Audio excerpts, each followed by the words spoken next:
इस महान कार्यक्रम के आयोजक गण, आगंतुक अतिथिगण एवं धर्म प्रेमी सज्जनों,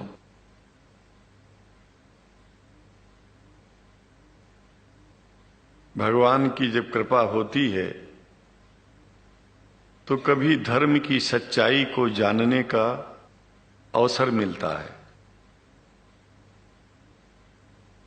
मुसलमानों के बीच में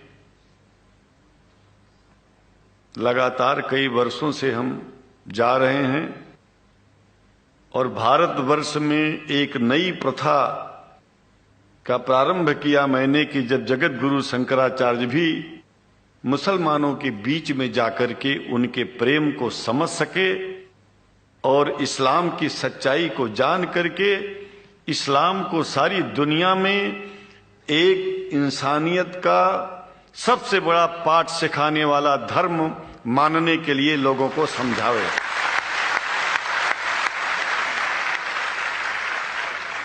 जब लोग इस्लाम को बेदर्द, मुसलमान को बेदर्द, तलवार के जोर पर चलने वाला धर्म बताते हैं तो अगर शायद धरती में कोई दुखी होता होगा तो सबसे ज्यादा दुख मुझको होता है। ये न सच्चाई है और न कभी ये सच्चाई हो सकती है। जिस इस्लाम ने पहला कलमा ही कुरान शरीफ का ये बताता है कि नहीं है इबादत के काबिल सिवाय परमात्मा के और कोई, ला इलाहा इल्लल्लाह मोहम्मद रसूल अल्लाह। भला आप बताइए, वेदों का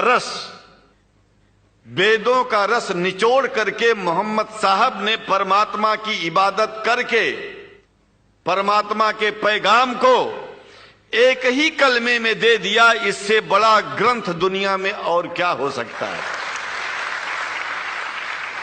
अगर कुरान के पहले कलमे को ही पढ़ करके हिंदू अपने धर्म का पालन करना चाहे तो उससे बड़ा धर्मात्मा शायद कोई नहीं होगा। कुरान को हमने गहराइयों में जा करके तो नहीं अनुभव किया, लेकिन कुरान के मानने वालों के हृदय की गहराइयों में जाके देखा कि अगर इस्लाम को पूरी दुनिया अगर स्वीकार कर ले तो इसमें कोई बुराई नहीं है। इस्लाम परमात्मा के द्वारा बताया गया सिद्धांत है। इस्लाम किसी व्यक्ति का अपना नियम नहीं है, अपना सिद्धांत नहीं है। कुछ लोग भेदभाव पैदा करने के लिए इस धरती पर मुसलमानों को बेदर्द कह देते हैं, इस्लाम को बुरा कह देते हैं। मैं कहता हूं उनसे बुरा इस दुनिया में कोई नहीं है। वो शैतान के बच्चे हैं, खुदा के बच्चे नहीं हैं। क्योंकि जहां तक मेरी अपनी पहुंच है, हमने वेदों को पढ़ा, पुराण को पढ़ा, शास्त्रों को, हिंदू धर्म ग्रंथों को पढ़ा। उसके बाद में मुसलमानों के बीच में जाना शुरू किया।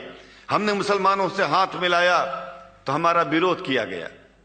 ये अंडा खाने वालों से हाथ मिलाते हैं, शंकराचार्य कैसे हैं?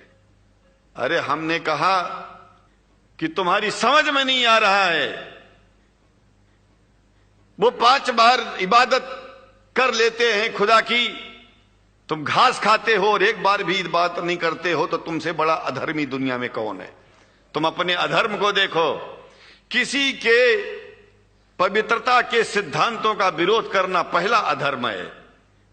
आप क्या खाते हैं, कैसे रहते हैं, अगर हमें आप दुखी नहीं करते हैं तो आपसे बड़ा इंसान दुनिया में कोई नहीं है।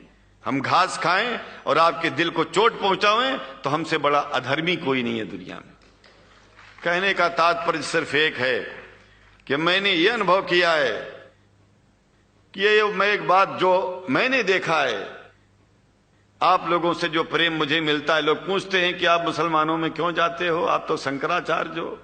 हमने कहा कि भाई मुसलमानों से पूछो कि हमसे इतना प्रेम क्यों करते हैं। वो हमसे जो प्रेम करेगा हम तो जाएंगे।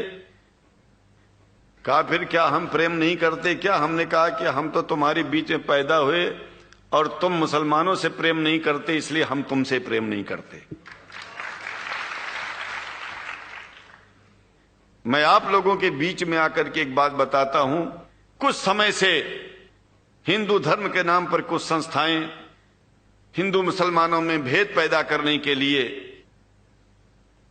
कुछ ऐसा कार्य किया जिसकी वजह से आम हिंदू, सीधा साधा हिंदू बेचारा जान ही नहीं पाता है इस्लाम क्या है और सनातन धर्म क्या है।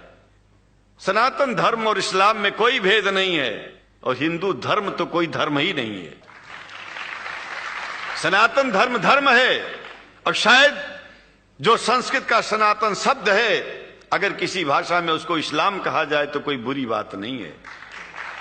इस्लाम और सनातन में कोई भेद नहीं है, क्योंकि परमात्मा एक है, परमात्मा सबका है। ये संदेश ऋषियों मुनियों ने दिया और यही संदेश परमात्मा का भेजा हुआ संदेश स्वयं हमारे मोहम्मद साहब ने इस पैगाम को हमको दिया। तो हम भेदभाव क्यों करें?